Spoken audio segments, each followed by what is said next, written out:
We've marked all of the homework. We've given out all of the grades. Today on Locked On Blue Jackets, we are handing out the Locked On Blue Jackets valedictorian, as well as a bunch of other awards, so stay tuned.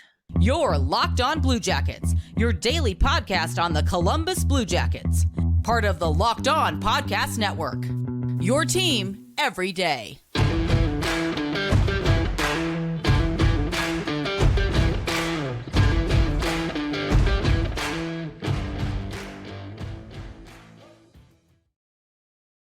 Hello and welcome to Locked On Blue Jackets, part of the Locked On Podcast Network, your team every day. I'm your host, Jay Foster. With me is my co-host, Hayden Heilshorn. And we're here to talk to you about the good, the bad, and the ugly about your favorite team and ours, the Columbus Blue Jackets. Before we get started, I want to thank everyone for making this your first listen of the day every day.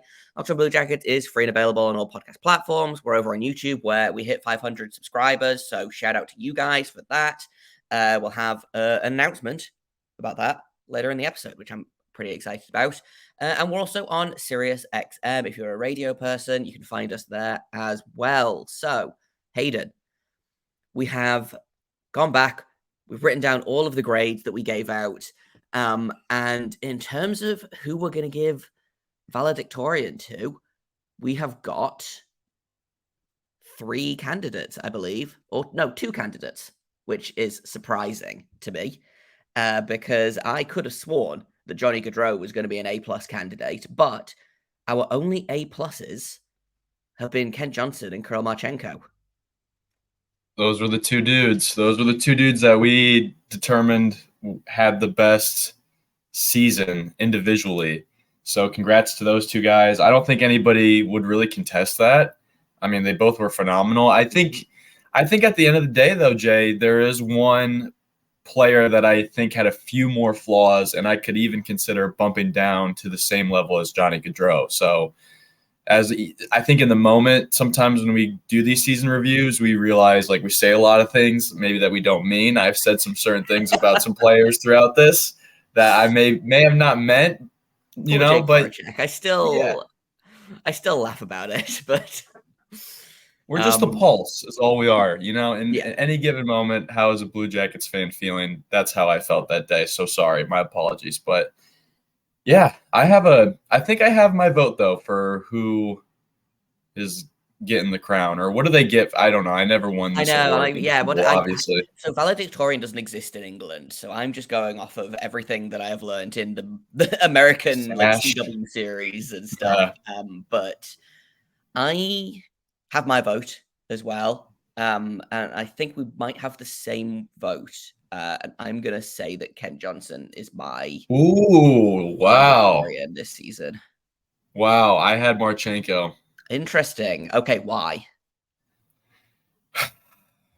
Well, I think they both did similar things. They both had really exciting plays on the ice. They both were a spark to watch. They're at the same level of hockey. I think it's just Marchenko is a little older, and that shows like the experience of playing professional hockey. I think he made his transition to his rookie season a little more seamless for him, and that's why he's so comfortable in the locker room, right? Because he's finally made it to this point. He's been around the guys before, or like, he had and then also the other one, like I had best flow. And I had these 2 guys. Are we giving that to Marchenko as well? Coincidentally, these 2 guys and Boquist, I think, were all at the top of best flow. And I still think Marchenko takes the cake there. But I don't know. And I feel like Ken Johnson had a couple more mistakes and a couple more turnovers that stuck out to me at times. But outside of that, it was really hard to choose. It's just there was a couple really, more really good for me. What about for you, though? What about for you? For me, I think Kent Johnson takes the edge just because I think he's a little bit more of a well-rounded player. I like anyone else, I loved that Marchenko was just refused to assist on goals and was like, I'm just going to score goals and nothing else. I thought it was great. Sometimes you need a guy like that. But I think Kent Johnson has a little bit more of an all-round game. I think he improved more as the season went on. I feel like we got basically the same Marchenko at the start of his season at the end. I think you could see Kent Johnson's improvement throughout the season. I think he improved more. The kid's just so exciting. Like they both are, but I think Kent Johnson takes that that to the next level. You know, he's a box office player, as we kind of have started saying on this show. And I think I haven't checked this, so I may be wrong, but I believe Kent Johnson actually had one of the best underlying stat blocks this season. He was a surprisingly good possession player, which I was not expecting, and I don't think other people were expecting. I was expecting him to be flashy and offensively gifted. I did not expect him to be the very strong two-way player that he was. So, but I could also, like I say, I think you could see an argument for Johnson. I could see an argument for Marchenko. You know, it really is. We are splitting the thinnest of hairs here. They both had really, really great seasons. I will say one thing about Kent Johnson is I feel like Trevor Zegras just recently came on the scene in Anaheim, like the last couple of seasons, really. And I just thought in his rookie year, like when Zegras was wearing number 46, do you remember that? Before whatever number, what is he wearing now? Like he was wearing 46 before that, and he was so fun to watch. And I just remember thinking, man, I really wish we had a Trevor Zegras. And then Ken Johnson happened. Yeah, now we do. And I'm like, now we do. And I think he's doing low is a little better, I think. But Ken Johnson's the only guy that scored in Michigan in this league in this season. So that's it for me.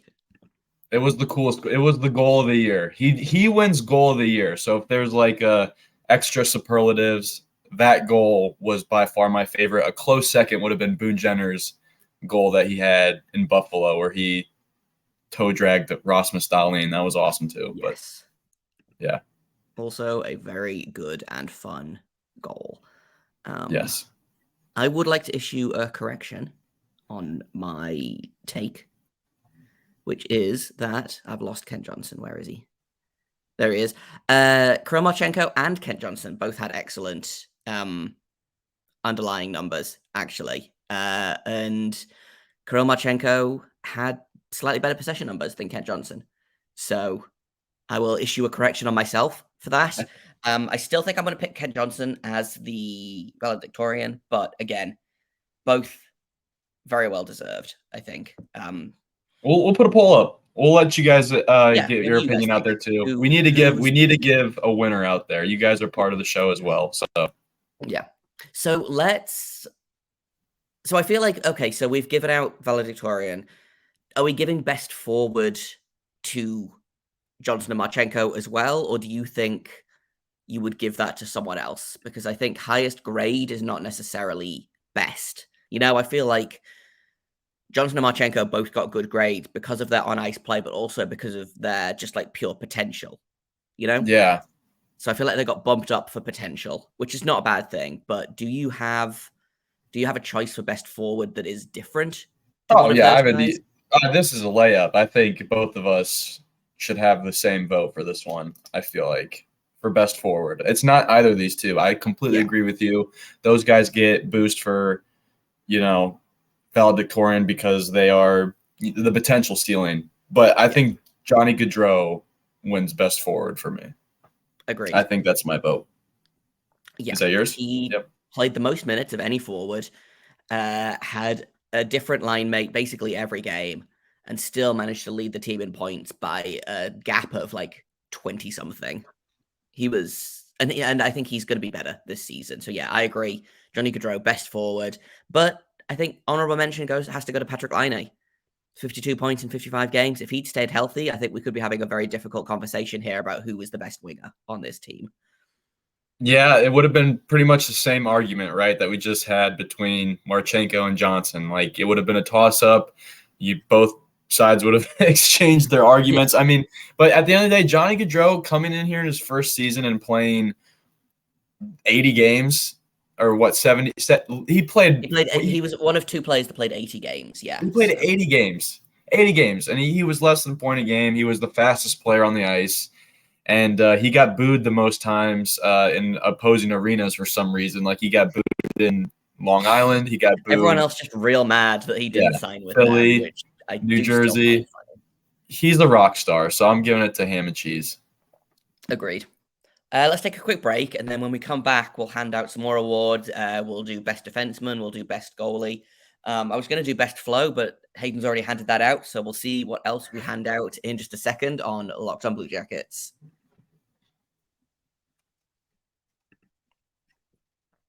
First, though, I've got to tell you guys all about FanDuel because the football season kicked off this weekend. FanDuel is giving you the chance to win all season long. Right now, when you bet on a Super Bowl winner, you can get bonus bets every time they win in the regular season. Just pick any team to win the Super Bowl, and you'll get bonus bets for every victory. I bet Hayden is wishing that he had picked the Lions to win the Super Bowl right now, and then he'd be getting bonus bets they could use on spreads, player props, over-unders, and more. You can even use those bonus bets on things like the NHL, which is back in just over a month. And I don't know, maybe you can put bets on Johnny Gaudreau leading the team in scoring yet again. So visit fanduel.com/lockedon. Start earning your bonus bets with America's #1 sportsbook. That's fanduel.com/lockedon. Official partner of Major League Baseball. Nope. Official sponsor of the National Football League. And also us, the Locked On Podcast Network.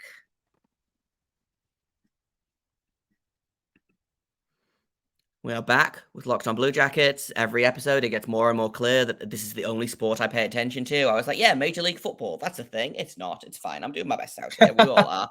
I didn't even notice that you said that. I didn't even notice. I truly didn't. Defense. I feel like this is going to be a bit of a trickier conversation, if I'm being honest. Who do you think was the best defenseman on this team? I'm looking at the grades now, and no one got higher than a B+, except... Oh, no, I'm lying. David Jiricek got an A-. But again, I think that was for potential as opposed to actual on-ice impact. A couple of guys got a B+, but for the most part, it's B's and C's. Excuse me, B's and C's across the board for defense. So who are we putting in for best defenseman? Yeah, it's B's and C's across the board. You nailed it. And I feel like this is tough. There are so many candidates. I mean, I feel like this is an award that we should be giving to Zach Werenski. Like, it should be handed to him year in, year out, just like Johnny Gaudreau just won best forward. But problem is we didn't even give him a grade. We listed him as not available. Like, that's we didn't tough. give him a grade, I think, because he only played 13 games, and it felt like it wasn't that we had a body of work from other leagues either, you know? So, like, a lot of the defensemen only played a handful of games, but we had their work with the Monsters to look at, or their work in Major Junior or college or whatever. But Werenski was like, okay, 13 games and done. So we didn't hand out a grade for Werenski. I feel like the answer might be Vladislav Gavrikov, who we gave a B+. And I think he was... Maybe he wasn't the best defenseman, but I think he's probably the most deserving of getting that award, just because, let's be honest, none of the defensemen were great this season in terms of on-ice impact. Gavrikov carried this team through a lot and then was very good on LA, I think. So that's my vote. Yeah. You know, that's not a bad pick, and I think it's the right pick. And I think him going to LA showed that he was a sought-after player. Like, he was talked about for the last couple of seasons as a defenseman that was potentially going to get moved. And he lasted in Columbus for a long time, and finally the Kings took him because he had reached that point where, okay, we need to get him to load up to make a run. So I don't mind that, actually. That's pretty good. I was gonna pick somebody that's gonna be back here next year. That's why I didn't think of him, but I guess it doesn't matter because it's about the yearbook. So that's cool. I think that's okay. We can roll with Gavrikov. I would have just. No, I want to know who your thought was. Yeah. I actually do have 1A for one defenseman, but he played 2 games. David Jiricek, Mm-hmm. he had an A-, but like I don't remember anything that he did, so I don't want to give him best defenseman. He was the best defenseman for the Monsters, but I True. think best defenseman for the Blue Jackets, I think we've got. Well, are we including? Okay, so we're not. Okay, No, I think so this is going to be best player for the Blue Jackets, because otherwise, yeah, it'd be so easy to just give it to Jiricek because he tore the AHL into teeny tiny pieces. he did, and he let a lot of players kind of like that. Power play was really clicking in Cleveland. Like there was a lot of really good stuff out there for people that watched him play. Like he was moving the puck around really well. But I guess this is where we're just picking between. I'm just throwing a different name out there just to. I'm cool with us taking Gavrikov for the Blue Jackets, and I'm just just for the point of conversation. Another guy considered for best defenseman, just because I feel like his grade might be he took a lot of heat this year. Andrew Peeke. I would have given I was like, Hayden's gonna pick Andrew Peeke for this. I just had a feeling. He block like a ton of shots like the fourth most shots in the entire NHL. Yeah. I don't know that we can give it to him just because I feel like in every single other defenseman review, we were like, okay, this goal was bad, but if you look, it's because Andrew Peake's in the wrong place. He had a lot of bad positional play. He had a lot of pinching when he shouldn't have done and not being able to get back in time. And so it made, I'm trying to think who we were talking about specifically. I think it might have been Tim Burney. He had a lot of lowlights this season, and then you go back and you're like, oh, well, he was basically playing single defense because Andrew Peeke was nowhere to be found. So like that's my argument for that. I do agree. He gave a lot for this team. He was the only other player apart from Gaudreau to play all or almost all the games. He played 80 games as well. Hit career highs in a lot of things, I think. And yeah, blocked a crap ton of shots. So I don't know that I would put him above Gavrikov. Okay. I agree. Let's take Gavrikov. And then last two that I also tossed around, these guys don't compare to Gavs, but Billy Sweezy, I thought about him because we gave him a B, and I just remember he was just a water bug out there. And he didn't take a single NHL shift for granted, and he reminded me of a like Blankenberg, who we didn't get to see a whole bunch of. And we gave Blanks a B+, and he had some good Blankenberg was going to be one of my honorable mentions as well. I think if he's another player, if he stays healthy all season and he can get into the lineup, which if I was in charge of the lineup, he would be there, but he might end up going down to the Monsters and playing there and getting called up or whatever. But yeah, Blankenberg was on my list for honorable mentions because, again, I think potential, and he made the team better every time he was on the ice. And it's tough to find a defenseman that does that, I think. Yeah. Let's talk goalies. This one feels like this one feels like a gimme, Like the best goalie this season has to be Korpisalo, right? Yeah. It can't be anyone else. This is in easy. terms of grades, Korpisalo got a B, Jet Greaves got a B, Tarasov got a B-, Michael Hutchinson got a C, John Gillies got a C, and then Elvis got the only F we handed out went to Elvis, which, sorry, Elvis, but that feels mean. Are we mean? I felt really bad about it. Like, I stand by that grade, but I did feel bad about it. But Korpisalo, it's the easy answer. He kept this team in games that he had no business keeping them in. He was phenomenal for LA when he went there, and he got rewarded with a massive contract in Ottawa. So he just, fly high. I don't know, I'm going to miss Corpy. Yeah, he's gonna soar in Ottawa. I feel like he's just gonna take off just like Bobrovsky did in Florida. I know maybe Bobrovsky didn't really take off necessarily. Bobrovsky had a couple of slow years and then was good this year and great in the playoffs. And I wouldn't be surprised if Korpisalo he's kind of a slow starter.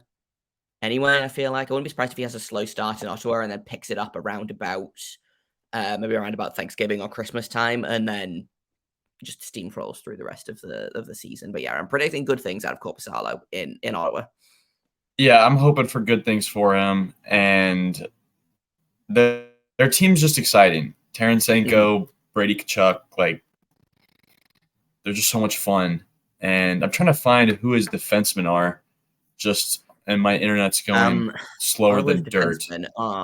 Well, they've just given a bunch of money to Jake Sanderson, who was one of the best young defensemen in the league last season.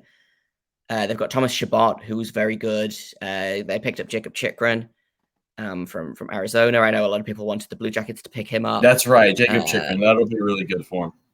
Yeah, so he's got like an actual defense in front of him, which he didn't have this season for the Blue Jackets, and was still good for us. So he'll be fine in Ottawa. Let's take another quick break, and then they just got a deep core. Take another quick break, and then we'll talk about some guys who we maybe should regrade based on, now that we've had time to look at the entire list. We'll look at some honorable mentions, and maybe we'll change some grades because it's our show and we can do what we want. And if we want to change a grade, we will. That's coming up next on Locked On Blue Jackets.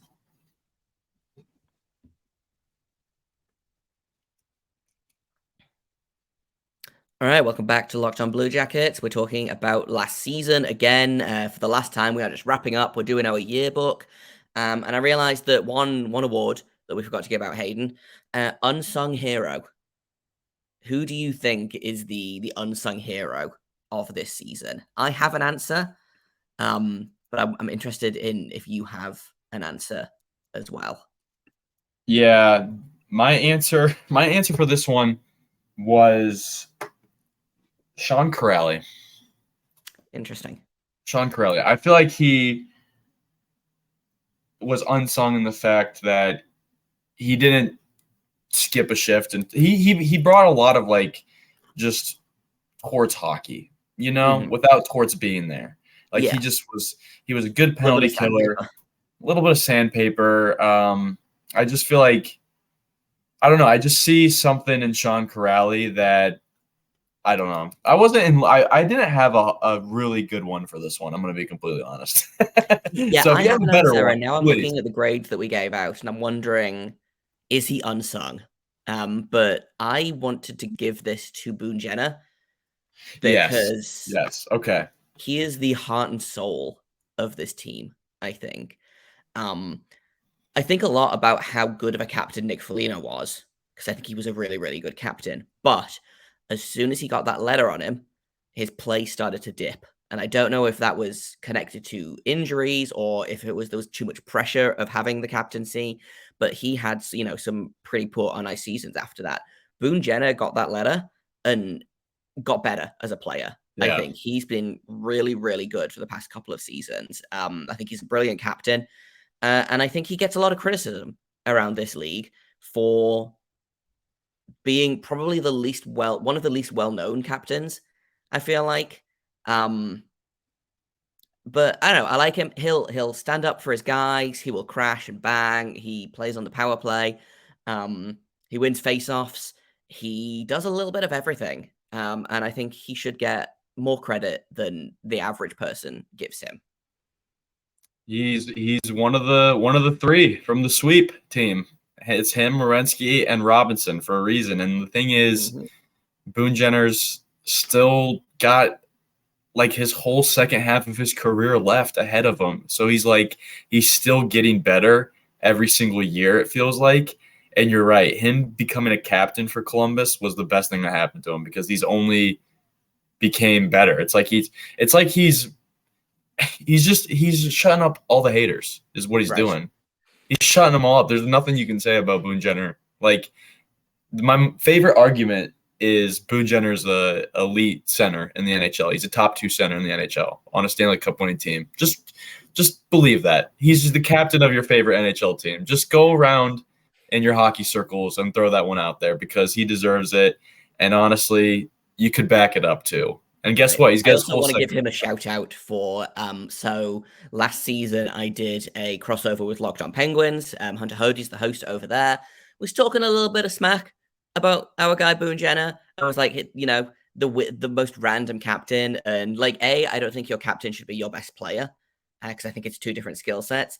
But immediately after we had that conversation, the 2 teams played each other, and then Boone Jenner scored the opening goal of the game. And so I did get to send a very smug text to Hunter, who is a very good friend of mine. I will say that. We like to talk smack to each other, but I did enjoy Boone Jenner taking it personally that he heard some Pittsburgh fan talking smack and was like, I've got to fix this. So shout out to Boone Jenner for that and also for everything else. I think he's I love Boo Jenner. He's great. He also has the least amount of teeth on the team. I'm pretty sure all of his teeth are fake. Not to out him. I think that might be outing him. I don't know. I think that's a well-known thing. He's had his teeth fixed, I think. I know there was a Yeah. long time where he had all of his front teeth missing. I think he's had them fixed. Presumably I'm because his talking about it girlfriend, like it's a good now thing. wife, asked him Yeah. to, but It's a good thing to be missing teeth because he's a yeah, hockey fucking player. shots for your face. It's fine. Yeah. He's an unsung hero. I think that's perfect. I'm glad we went that direction instead of Sean Corrali, who I think Sean Corrali is a very good finalist for that award. I think if I had to give out 3 grades, like 3 finalists, I think it would be Jenner, Corrali, and maybe Patrick Laine, because again, I don't think he gets as much respect. Maybe outside of Columbus than anyone else. But Yeah. I also think I don't know that he's unsung. Although Patrick I did realize Laine's pretty tough Jeff sucker. Svoboda did a really good article about how he's a quiet leader in the team, which I really liked. And, Adam Fantilli's living with him this season, so he's clearly stepped up in that veteran role, which, again, feels weird to say veteran for a guy who's 25, but it is what it is. I had an extra one for. Oh shoot! I just lost it. Sorry. You're right. They're living together, so their chemistry is going to be through the roof. I can't wait to see it. I hope they are just up all night playing Chell, FIFA, PGA 2K, NBA 2K, Madden. Do the kids Call of still Duty play Fortnite? Warzone. Is that still happening? Fortnite, yeah, the kids are still playing. The adults are still playing too. There's a lot of adults playing Fortnite that won't say it out loud, but there's a lot of them. Are you one of them? I think I pretty much said it out loud at this point, so yeah. Yeah, Fortnite's an adult game. What are you talking about? Let's wrap this up because we talked a little bit before going. Gus Nyquist. Gus Nyquist. Okay, yes. Shout out to Gus Nyquist. He was so much fun to watch. Yeah, a really underrated player that can play anywhere in the lineup, and was very quietly racked up a ton of points. Not so much this season, but last season. And it was just a really good guy in the locker room, I think. So yeah, Gus Nyquist, another excellent option for unsung hero. Let's wrap this up because we talked a little bit off mic about this, and we've decided that a couple of grades that we've given out, we've kind of gone back and we've looked at in a list, and we're like, okay, maybe some people got grades that were a little too high, some people grades were a little too low. So let's start with Liam Foodie, who I originally gave Liam Foodie a B- because I did that episode solo before Hayden joined the team. I, in hindsight, probably would not give Liam Foodie the same grade that I'm giving Daniil Tarasov, for example. So I am motioning that we bump his grade down to a C. I think that feels more likely. I don't want to go as far as giving him a D because, again, I think he's still young enough that the potential is there. I know people like to call him a bust, but I don't think a B- is where his game is at right now. Yeah. Okay, I like that. That's a good correction out of you. I'll take that. I didn't really notice that one. That one didn't stick out to me too much, but I think you're right because at the end of the day, I reviewed that episode and pulled that grade, and you mentioned that Marchenko was drafted after him in the Liam Foodie draft. And look at where Marchenko's at in his, games played in Columbus already versus how long it's taken Foodie to get going. So that's perfectly good. I think that's good. I had one too one guy that we just kind of we must have just dumped a lot of blame on him. We did dunk on this guy too. Yeah. In my head, I think I gave him this grade because I assumed that we were going to be giving all of the defensemen bad grades. That's my justification for it, I think, is I thought we'd be giving out a lot more Ds than we ended up giving out. But in hindsight, I do feel a little bit unfair giving this player a D+. Okay. And that player's Eric Robinson. And the reason why I feel like he doesn't deserve a D+ is because he played 72 games this year. That's a lot of games. He had 12 goals, 12 assists for 24 points. And I don't know, I just looked at some other guys that got way better than him. Like we gave Justin Richards and Tyler Angle B+. Justin Richards played 2 games. Right. Like Eric Robinson played 70 more games than Justin Richards did. And like when I think of the Blue Jackets this past year, I don't think Eric Robinson was an issue. Like he still can be a very dynamic and explosive like third or fourth line player, and that I want the Blue Jackets to keep around and invest in as long as he keeps skating fast, because he is a big body moving when he does get going. And I hate when the Blue Jackets let those players go too early, like Josh Anderson and Anthony Duclair and Sonny Milano, but he's a lesser level. So, yeah. Yeah, we're all fallible people. You know, we are allowed to make mistakes, and I think those were the two most egregious. I think probably I would bump a couple of the defensemen down a few grades, or like a few points, not grades. But for the most part, I think we did a pretty decent job for these grades. How about this? I got a proposal. How about we slash every defenseman down 1 mark? Like not a letter grade, just 1 mark. Okay with that. Okay, we see what happens after that. Yeah. Like if we were debating between 2 scores, we just gave it to whoever was more sad. Yeah. Because of that player.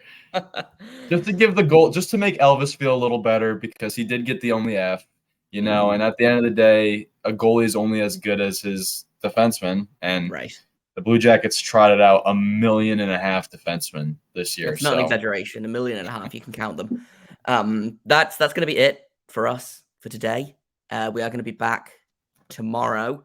We're going to be talking about the Cleveland Monsters. We're going to do a little season preview for those guys, looking at maybe who they're going to get back from injury from the Blue Jackets, new faces, things like that. We might have a special guest if we can swing it. We'll see. And big announcement, because we hit 500 YouTube subscribers, we are going to be giving away 2 tickets to a Blue Jackets game in November, I believe. I don't remember which game it is. All of the details will be going on the website at lockedonpodcast.com. We'll be tweeting them out. All you're going to have to do is send us proof that you are subscribed to our YouTube channel, and you will be entered into the running. You can send that to us on Twitter, _ Jacob Foster, JAKOBFORSTER, or Hayden at Hayden H971, Locked On Blue Jackets at LO _ Blue Jackets. You can email proof as well to us at lockedonbluejackets@gmail.com. Just send us a screenshot of our page, and you should be a little tick mark next to the subscribe button, and just send that to us, and we will enter you into the draw to win 2 tickets to a Blue Jackets game, because we wanted to thank you guys for supporting us, and we're gonna have a good season. So that's our big announcement. We weren't sure we were gonna hit 500 subscribers before the season started, but we did. Congrats to us. Shout out to you guys. And yeah, that's all we got today. Like I said, tomorrow, Monsters talk. And thanks everyone for making us your first listen every day. Continue to be free and available everywhere you can find podcasts, on YouTube and Sirius XM.